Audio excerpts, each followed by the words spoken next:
আজকের এই সম্মেলন থেকে আমি জমিয়তের একজন খাদেম হিসাবে ওই মুহতারাম আমিরে আন্দোলনের কাছে আহ্বান রাখবো, আপনি আপনার আন্দোলন বিলুপ্ত ঘোষণা করেন, অতীতের কাজের জন্য আপনি অনুতপ্ত হন এবং আপনি সারা বাংলাদেশে আহলুল হাদিসদের কাছে বলুন, আপনি আলাদাভাবে একটা সব জামাত বানিয়ে একটা দল বানিয়ে আহলে হাদিসদের আপনি টুকরা টুকরা করার পথ বের করে দিয়েছেন। আল্লাহকে যদি ভালোবাসেন, দিনের দাওয়াতের জন্য কিছু ত্যাগ স্বীকার করবেন, ডাকলে আসবেন, আলেমদের কাছে বসবেন, সুযোগ হলে আসবেন, জান্নাতের কথা শুনে হাসবেন, জাহান্নামের কথা শুনে কাঁদবেন, দলবাজির কাছে যাবেন না। যারা দলবাজি করে ইসলামে কোনো আলাদা দল তৈরি করার সুযোগ নাই। মিল্লাতাও ওয়াহিদা, আমরা হচ্ছে একটা মিল্লাত, উম্মাতাও ওয়াসাতা, যেটা হচ্ছে মধ্যমপন্থী দল। মানুষ বুঝতে ভুল করে বাংলাদেশ জমিয়তে আহলে হাদিসকে একটা দল বলে। বাংলাদেশ জমিয়তে আহলে হাদিস হচ্ছে একটা সংগঠন, অর্গানাইজেশন। অর্গানাইজেশনের বাংলা হচ্ছে সংগঠন, সংগঠনের আরবি হচ্ছে জামরিয়ত। আমি কি বুঝাইতে পারছি? আমরা কিন্তু জামাতে আহলে হাদিস বলি না। আহলুল হাদিস হচ্ছে সারা পৃথিবীতে একটা মানহাজ, একটা আদর্শ। এইটা আল্লাহর নবীর জামানায় ছিল, সাহাবারা নিজেদেরকে আহলুল হাদিস বলতেন। আবু সাঈদ খুদরি রাদিয়াল্লাহু তাআলা আনহু, ইবনে মাসউদ রাদিয়াল্লাহু তাআলা আনহু, এই সমস্ত সাহাবায়ে কেরামগণ যুবকদেরকে বলতেন, আনতুম আহলুল হাদিস বাদানা, তোমরাই হচ্ছে আমাদের পরে কোরআন হাদিসের অনুসারী। আল্লামা আব্দুল্লাহ কাফি আল কুরাইশি এই সংগঠন প্রতিষ্ঠিত করেছিলেন, তিনি জামাত প্রতিষ্ঠিত করেন নাই। কিন্তু দুর্ভাগ্যজনক হলেও আমাদের অনেকেই আহলে হাদিসদেরকে নিয়ে বিভিন্ন নামে নিজেদেরকে আমির বলে জামাত কায়েম করেছেন শরীয়তের মানদণ্ডে। আমার ক্ষুদ্র বিবেচনায় যেটুকু কোরআন হাদিসে পড়েছি, কাজটা তারা সঠিক করেন নাই। বেজার হন, খুশি হন, আর আপনারা ভাঙছেন, আপনারা গড়ছেন না। এই যুবক ছেলেমেয়েরা, আমি তোমাদেরকে আহ্বান জানাবো, ভাঙরের চিন্তা ভাবনা পরিহার করে ঐক্যের পতাকা তলে আসো, ঐক্যের পতাকা তলে ঐক্যবদ্ধ হয়ে। কিন্তু যখন আমিরের প্রশ্ন আসে, তিনি আমিরে জামাত হন, কোন অংশের তিনি আমির? সারা পৃথিবীতে তো মুসলমানের সংখ্যা 200 কোটি।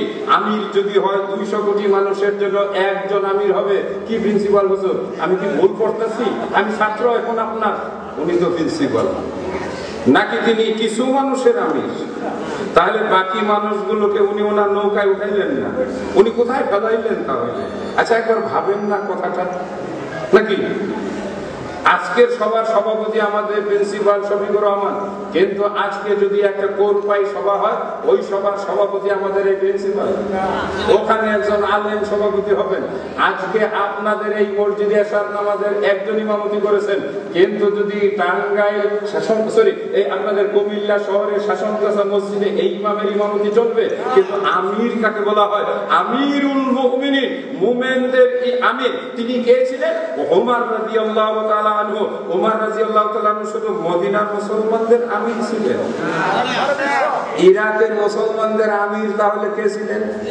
জোরে বলেন না। ওই সময়ে ওমর রাদিয়াল্লাহু তাআলা আনহুকে আমিরুল মুমিনিন বলা হয়। তো আমিরুল মুমিনিন ওমর রাদিয়াল্লাহু তাআলা আনহু, উনি তো মদিনায় ছিলেন, তাই না?